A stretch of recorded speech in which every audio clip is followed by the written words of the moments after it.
Welcome to Legends with Bevan Jones. Thanks to Anytime Fitness Glenelg and Bickford's Australia.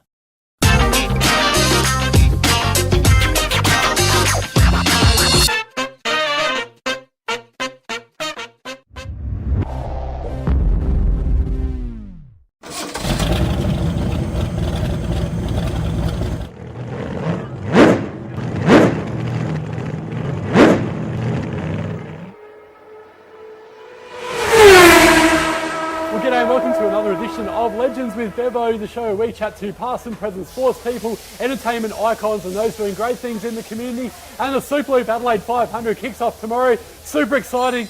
And even more exciting is the fact that I get to chat to one of the new drivers for Matt Stone Racing. He's from Kelly Racing last year. He was the 2016 Dunlop Super Series 2 winning driver as well. Bit of a mouthful. Garry Jacobson, great to have you on Legends with Bevo, mate. What an intro, Bevo. You got me pumped. Like, I'm not going to drive the car till Saturday. Like, I'm going to be pumped for 3 days now. Yeah, it's great to have you, mate. So talk to us through how you ended up at Matt Stone Racing and how you enjoyed last year with Kelly Racing. Oh, mate, that's a long story how I got here. I suppose it's 13 years in the making. I started racing go-karts when I was 13, and you go through all the categories you got to go through to get here. But possibly, my second year in the championship's my best chance yet to put in a good impression. Matt Stone Racing is an awesome team, They got that Red Bull 888 support, and they've got young drivers like me that are hungry. So, yeah, good atmosphere, good culture. The boys are great, and the girls in the office as well. Everybody's really hungry, and it's a new, fresh start. So we're looking forward to it. Yeah. And you'll be driving the Holden Commodore. It's a beautiful car right next to us, and number 35 that Todd Hazelwood did a great job of last year, of course. Unfortunately, he's moved teams now. So you've got a fair bit to live up to. You're excited, though, about the challenge of driving and this great car, the yellow and black. We'll talk about that afterwards. Richmond support. But Don't get me started there, Richmond. We'll hold that thought with that one. But this year, what excites you about it? Yeah, look, in terms of Todd Hazelwood, we went toe-to-toe for years in Super 2, so very familiar with racing against Todd and racing against Matt Stone Racing as well. Like Super 2, I used to be in the Factory 4 team with Tickford, so I won the championship in 2016 and he won the championship in 2017. So, yeah, familiar with racing with Todd, and I sort of know the team walking up and down pit lane, shaking each other's hands after wins and second places to one another. But, this year's just all about learning the Holden, Like Todd's still going to be in a Holden at BJR this year, but this is my first experience at racing a Holden, and actually could potentially be the last opportunity, maybe, in the light of the news that's come up recently. So, yeah, very proud to represent the red flag.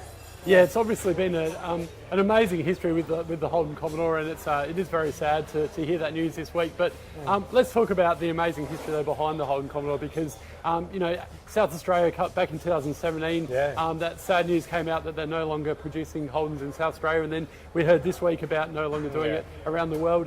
What's this mean to you, and your Holden story, I guess? Yeah, look, Holden's been part of V8 Supercar racing forever, and that's just the racing aspect, Anyone in your family's driven a Holden at some stage in their life. It's probably the first car some people have had and their first experience of getting out on the road, and it's such a prestigious brand, and anybody that knows Australian cars, they think of Holden and Ford and things like that. So I think the racing will always continue, and we're lucky to be able to be here, but I think the car and the people behind the brand that have been working there for years and years, I feel a little bit sad for them. You look at the pinnacle, like Mark Scaife, he was nearly in tears the other day just talking about how Holden might not be around anymore. So I'm sure, we'll live on and we'll learn about the industry as we keep working towards building cars in Australia. But bit of a sad time, Yeah, let's hope they can go out on a winning note anyway this weekend in Adelaide. And we'll finish with a bang. Yes, exactly. Now, this is one thing I absolutely love, mate. We love hearing interesting stories. Now, I went on YouTube the other day and found out that you're actually a bus driver, and it's a family business that goes back to 1953. Talk to us through this and what you love most about it. And do the kids get stuck into you when you have a bingle or you finish last or something like that? Or I think I'm the first ever supercar driver that went to Winton Motor Raceway, raced a V8 Supercar in the morning, got a phone call from Dad saying he had some 6 staff members. They had reported a bit of a late one, that they were a bit too crook to drive the bus. Raced back, not raced or speeded or anything like that, but drove back from Winton Motor Raceway to Shepparton, where I'm from.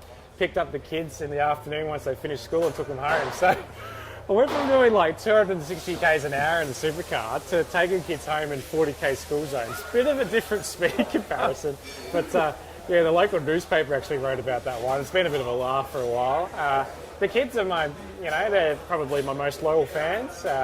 They're my biggest critics as well. If I don't win the race, they do let me know about it. If I do happen to win a race, they're the first to give me a high five.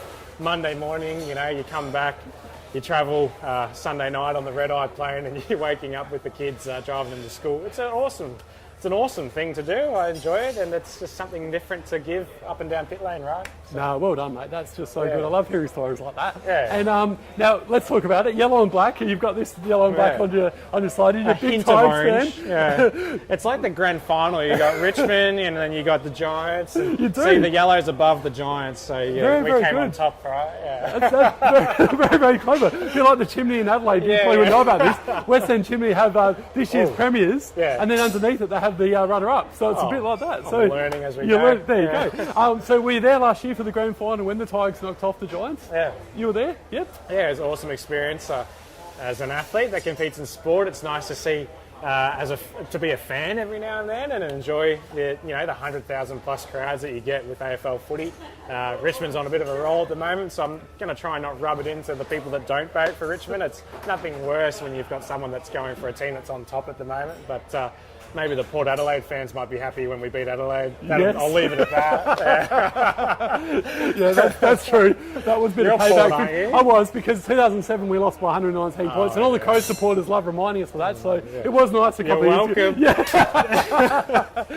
All right, I'll leave it there. We'll leave it there. We'll leave that one alone. Dangerous topic. Yeah, very much so. Yeah. Now, we all have a bit of banter, and I love speaking to sports stars and men and women and hearing some of the pranks that go on and some of the practical jokes. Does this sort of stuff happen as well within the motorsport side of things? Yeah. Particularly the training camps. So in the off-season, all your teammates, we all gather around and we go travel somewhere and go and do a bit of bike riding, a bit of gym, maybe a beer or two because it's the off-season. And the latest prank would have been Chaz Mostert. Yeah, he when I was racing at Tickford for the Ford factory team, I found I was trained all day, young whippet, really trying to prove myself in the new team. And I woke up with toothpaste in my eyes and just a giggle, And so I was on the top bunk and he'd gone, he'd even gone through having just his phone and the torch and he had toothpaste already and he was just like wiping it across my eyelashes. And it wasn't too funny at the time, but you laugh about it now. But just stuff like that. Like I had Andre Heimgartner as a teammate last year at Cali Racing, and he's what do you call it, vegan or do you call it plant-based diet? I haven't figured it out yet, but we used to try and put a little bit of chicken in his salads and that. We're like, oh, you're not plant-based anymore, like, because he was so proud, like a year eating plant-based, and we'd ruined it with a bit of chicken in the bottom of the salad. So you better watch out for him. He might try and get you back in that one as well. So the tuna, you can fit the tuna in too. Yeah. What about Chad? Are you going to try and get him back for that, or what's the plan? Chaz. Yeah, Chad. Sorry, yeah. Yeah. It's all heartless stuff. So you don't try and get him back on the track, but I'm sure there'll be a stage maybe behind the scenes. I'll have to come up with a devious plan. Maybe someone can put it in the comment section below, give me some ideas. Love that idea, yes, absolutely. Now, obviously, Scotty McLaughlin's won the last two. He's going for 3 in a row. It's never been done before in supercar history. Yeah. Which other drivers are the ones to watch out for this year, Garry? Yeah, well, at the start of the year, it's so hard to pick, isn't it? Because you have a lot of drivers changing teams at the moment, new drivers coming in like rookies, Bryce Fullwood, who's just won Super 2. I'm sure he's high in confidence. I'm sure he'll be one to watch. But in terms of race winning, I think that you can't go past Red Bull and Team Penske. Like those are usually the guys that are going to be up the front. So you got your Shane, Jamie Whincup, Scotty Mack, Fabian Coulthard. But even us, we're a smaller team, but we're a proud team. Like, there's no reason why we can't have a crack. You never know. Like, it's just the start of the year. So if you looked at the other teams, I'd say Anton Di Pasquale, he's pretty good in that Erebus car. A lot of talk about whether he's going to go to Triple Eight, once Jamie might retire. But don't disregard us. The Jacobson number 35 car might be up the front. Yeah, fingers crossed, mate. Let's hope so. Yeah. And this year there's got a bit more night racing happening. That's cool. Yeah. What's the difference between the night and the day racing? Learning when to drink the coffee. If you peak too soon, like you find you'll have 8 coffees in a day, so getting used to racing at night's the biggest thing, because as a driver you wake up so early in the morning for a 9 a.m. practice session and the day drags on till like 9 p.m. So for the drivers it's just learning when to rev yourself up for the race. But in terms of the night racing as a spectator point of view, like I watched Sydney Motorsport Park, I thought was pretty cool. I thought Perth last year was pretty cool. The liveries all changing, and like the lights of the numbers and things like that, differences with the liveries, everything just looks more exciting. And I think when you're driving, you feel like you're going faster because you're not used to racing in the dark and the visibility is a little bit lower. You're relying on the the lights and everything like that. There was a few blind spots at Barbagallo where it was getting a bit dark and the headlights need to be improved. But yeah, everything's faster. You're hitting curbs and you see sparks flying off the car in front of you. That sort of stuff's just cool. I think we need to do more of it. Gold Coast, the party town, they're not shy of having a good time at night. So now we're just going to add some race cars in Watch there. your space, that would be awesome. So I think it's great. It's a good move for the sport. We've got to mix things up, AFL mix things up every now and then. I like watching that. Supercars, we need to mix things up too and just keep the spectators guessing, I think it's good. I like it. Yeah. And we spoke about this off air as well. Last year you drove the Tail and Bend track for the very first time. Yeah. How does the Tail and Bend track differ to the Adelaide Super 500 track? It's just fast and flowing. So traditionally when you go to tracks in Europe, I raced, I think, 3 different tracks in Europe. Silverstone, I raced at Barcelona, or called Catalonia, and I also raced at Zandvoort in the Netherlands. You go over there, all the tracks are really fast and wide open. So I think Tail and Bend's taken a bit of an approach of what everybody's doing overseas and trying to apply that standard in Australia, which is awesome. Great facilities as well when you talk about the track, but also the facilities are just Formula One standard, So really fast-flowing track, high speed, different gear ratios in the car, so the car's a little bit lazier off the corner, but the top end speeds are really quick. The engineers, we've just come from Tail and Bend where we have a really stiff car that can go across those long corners really well, to now we're going to Adelaide where we're going to try and have a soft car and make sure it goes over the curbs and all the corners are nice and tight and twisty. The braking areas are all bumpy from road cars just driving to work every day in the mornings, so it's a one to rack your brain as a driver, because you go from that track, you got to drive like smooth and sort of just let the car flow, to a track like Adelaide where it's a bit more about finessing the car and grabbing it by the scruff of the neck, wrestling it away from the concrete wall, and it's differences, but it's good for the sport to have the unique similarities.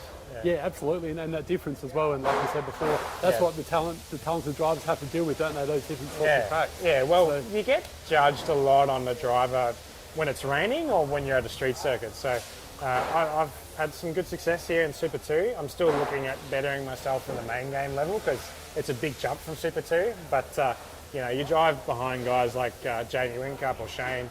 They've been here for I don't know how many years, man, but they just go that little bit closer to the wall everywhere, and it's just a tenth of a second here or there. It's pretty cool.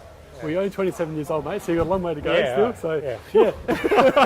And just Not at finally, the end of my tether, exactly. And just finally, I heard that you love your speedway, and what other outside interests do you have as well as the AFL?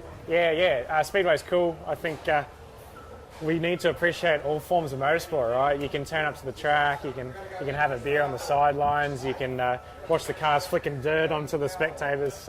It's pretty different and unique, but Speedway, I raced 6 races in the sprint car.